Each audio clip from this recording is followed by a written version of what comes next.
ضروری جو رشتہ اللہ تعالیٰ نے انسانوں میں قائم کیے ہیں ان میں خامند اور بیوی سب سے بڑا رشتہ ہے، سب سے اہم رشتہ ہے۔ یہ پہلا رشتہ ہے جو اللہ نے قائم کیا حضرت آدم اور حوا کے درمیان۔ یہ آخری رشتہ ہے جو انسانوں میں قائم رہے گا جنت میں، ہر مرد اپنی بیوی کے ساتھ، ہر عورت اپنے خامند کے ساتھ، جوڑا جوڑا جوڑا جنت میں رہیں گے، قریب قریب ہوں گے۔ جنات عدن یدخلونہ ومن صلح من آبائہم، ماں باپ و ازواجہم، بیویاں و ذریاتہم، اولاد، قریب قریب۔ لیکن ہر آدمی، ہر شخص اپنی بیوی کے ساتھ، ہر عورت اپنے خامند کے ساتھ۔ یہ رشتہ سب سے بڑا رشتہ ہے، سب سے اہم رشتہ ہے۔ قرآن نے جتنا اس رشتے پہ زور دیا ہے کسی رشتے پہ اتنا زور نہیں دیا۔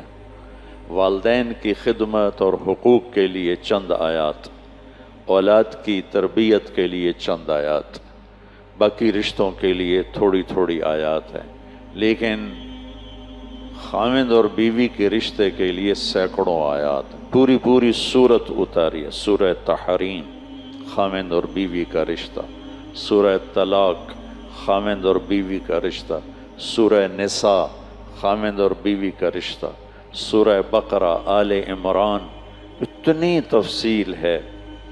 اگر اس ساری تفصیل کو جمع کیا جائے تو وہ کئی سو آیات بن جائیں گی، جس میں کہ اللہ تعالیٰ اس رشتے کو گزارنا کیسے ہے وہ سکھاتا ہے۔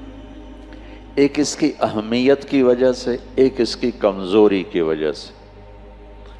اہمیت اس کی یہ ہے کہ یہ پہلا رشتہ اور آخری رشتہ ہے، اس سے آگے نسل بنتی، اس سے رشتے جنم لیتے ہیں۔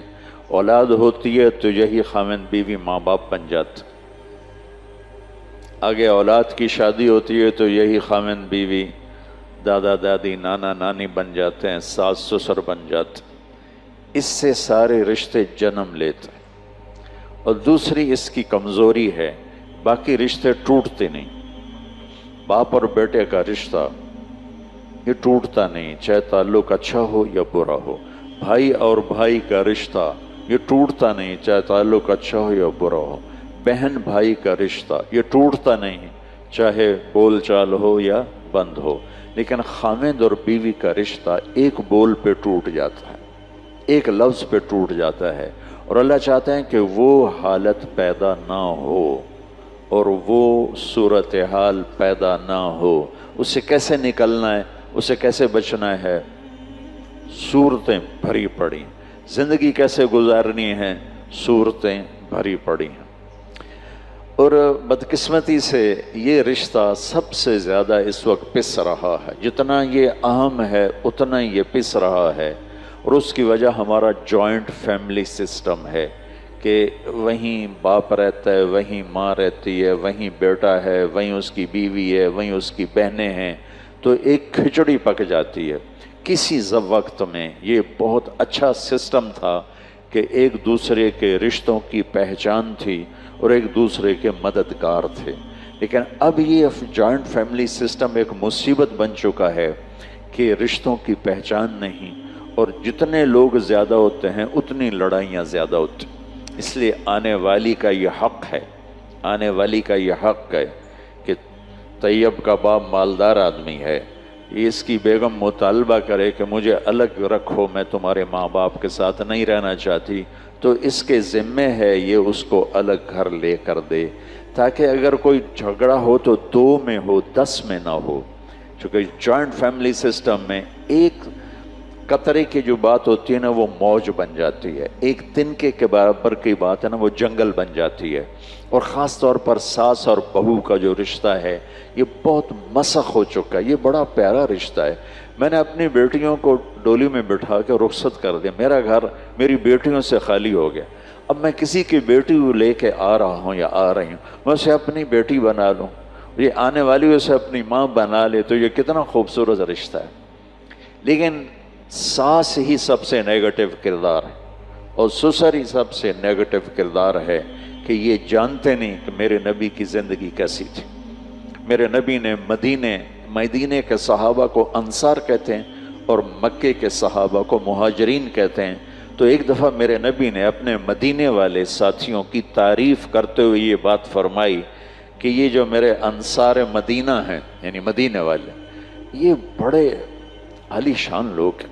آپ نے ان کی سنو کس بات پہ تعریف کی، تہجد پہ نہیں، نماز پہ نہیں، جہاد پہ نہیں، تبلیغ پہ نہیں، ذکر پہ نہیں، تلاوت پہ نہیں، کہ یہ جو مدینے والے میرے صحابہ ہیں یہ بڑے زبردست لوگ ہیں۔ ان کے گھر میں جب کسی کی بیٹی بہو بن کے آتی ہے تو اسے ذرا بھی فرق نہیں محسوس ہوتا کہ ماں باپ کے گھر میں ہوں یا سسرال کے گھر میں۔ اس آنے والی کو اتنا پیار دیتے ہیں، اتنی محبت دیتے ہیں کہ وہ سمجھتی ہے کہ میں ماں باپ کے گھر ہی ہوں، میں سسرال میں نہیں ہوں۔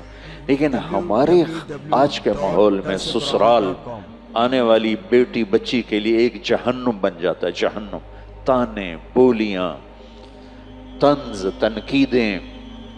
اور اس میں ایک بڑی وجہ ہے، بچہ ماں پروان چڑھاتی، اللہ اس سے زندگی دیتا ہے، اس کی گود میں پلتے پلتے بڑا ہوتا، جب اس کی شادی ہوتی ہے اس کی محبت کا بہاؤ بیوی کی طرف ہو جاتا ہے۔ یہ طبعی چیز ہے، فطری چیز۔ وہ اپنی بیوی کو زیادہ توجہ دیتا ہے، ٹائم دیتا ہے، تو اس کی ماں میں حسد پیدا ہو جاتا۔ وہ اس حسد کو پھر اپنی بہو کو تنگ کر کے نکالتا، کبھی بیٹے کے کان بھرے گی، کبھی اس کی بےزتی کرے گی، کبھی اس کو تانے دے گی، کبھی کسی قسم کے تانے دے گی۔ اس کے پیچھے کوئی جھگڑا تھوڑا ہے، اسی نے اس کی اولاد کا، اگلی نسل کا اس نے ماں بننا ہے، اور اس آنے والی نے اس کی جگہ سنبھالنی ہے۔ اگر ترتیب کے مدعے سے اللہ نے رکھا ہے کہ بھی بڑا پہلے جاتا ہے، چھوٹا بعد میں جاتا ہے، وہ یہ سمجھتی ہے کہ یہ میرے گھر کی وارث ہے، پھر اس کو ذلیل کرتی ہے لاشعوری حسد کی وجہ سے۔ اس کی بہنوں کا رویہ بدل جاتا ہے، اس کے والد کا رویہ بدل جاتا ہے، وہ اس لاشعوری حسد کی وجہ سے۔ اس لیے اللہ تعالیٰ نے عربوں کا بھلا کرے، ان کی ثقافت ہے جب تک لڑکا الگ گھر نہیں بنائے گا شادی نہیں کر سکتا، چاہے کرائے پہ لے چاہے اپنا لے، الگ ایک کمرے کا گھر ہو لیکن الگ ہو تب اس کی شادی ہوگی، ورنہ شادی نہیں ہوگی۔ ان کی کھچڑی نہیں بنی ہوئی، ان کی لڑائیاں ایسے نہیں ہوتی ہیں جیسے ہماری سارا دن۔ ایک لڑکا لڑکی آپس میں الجھ گئے، چھوٹا مسئلہ ہے، لیکن ساتھ ماں بھی الجھ گئی، باپ بھی الجھ گیا، بہنیں بھی الجھ گئے، چاچے بھی آ گئے، مامے بھی آ گئے، دادے بھی آ گئے، نانے بھی آ گئے، اتنے تو سوٹے چل گئے۔ اگر یہ اس کو گھر لے کے نہیں دے سکتا تو اس کے ذمہ ہے اس کو کرائے پر لے کر دے، اس کی بھی ہمت نہیں ہے تو گھر میں ایک پورشن الگ کر دے، اس کا کچن بھی الگ ہو، اس کا رہنا بھی الگ ہو، تاکہ اس میں کسی کا دخل نہ ہو، وہ اور اس کا خامد اور اس کی بیوی اپنی زندگی شروع کریں۔ وہ اتنے بھی نہیں رکھتا ہمت، سارے ایک جیسے نہیں ہوتے۔ ایک کمرہ، ایک کچن، ایک ٹوائلٹ، یہ آنے والی لڑکی کا حق واجب ہے، یہ حق واجب۔ مشترکہ کچن ہوگا تو لڑائیاں ہوں گی، مشترکہ واش روم ہوں گے تو لڑائیاں ہوں گی۔ اور اگر یہ اس کی بھی ہمت نہیں رکھتا کہ کمرہ بھی نہیں الگ کر سکتا، واش روم نہیں دے سکتا، کچن نہیں دے سکتا، تو پھر یہ شادی نہ کرے، روزے رکھے تھے تسبیح پڑھے، کسی دے دینوں برباد نہ کرے۔ کسی کو بیٹی ہاتھ میں دے دینا کوئی آسان کام ہوتا، اور آتے ہی اس کو سولی پہ چڑھا دینا اور اس کو تانے دے دے کے تباہ و برباد کر دینا، اس میں دیندار اور دنیا دار دونوں برابر، اس میں داڑھی والے کلین شیو دونوں برابر، اس میں پردہ دار عورتیں اور بے پرد دونوں برابر۔ آگ لگی ہوئی ہے، آگ لگی ہوئی ہے، آگ لگی ہوئی ہے۔ بھائیو، اپنے رشتوں کو آباد کرو میرے نبی والے اخلاق کے ساتھ۔ رشتوں کو آباد رکھنا ہے تو صرف ایک چیز چاہیے، صرف ایک چیز، صرف ایک چیز، صرف ایک چیز سے ہر رشتہ آباد ہو جائے گا، وہ ہے ایک دوسرے کو برداشت کرو، یا وہ ہیں میرے نبی کے اخلاق، یا وہ ہے ایک دوسرے کی تعریف، حوصلہ افزائی، یا وہ ہے ایک دوسرے کو طنز اور تانے سے بچانا۔ ان سینکڑوں آیات کا میں 2 لفظوں میں خلاصہ بتا دیتا ہوں جو اللہ نے خاوند اور بیوی کے رشتے کے لیے آیات، صرف 2 لفظوں میں سارا بتا دیتا۔ صرف 2 لفظ.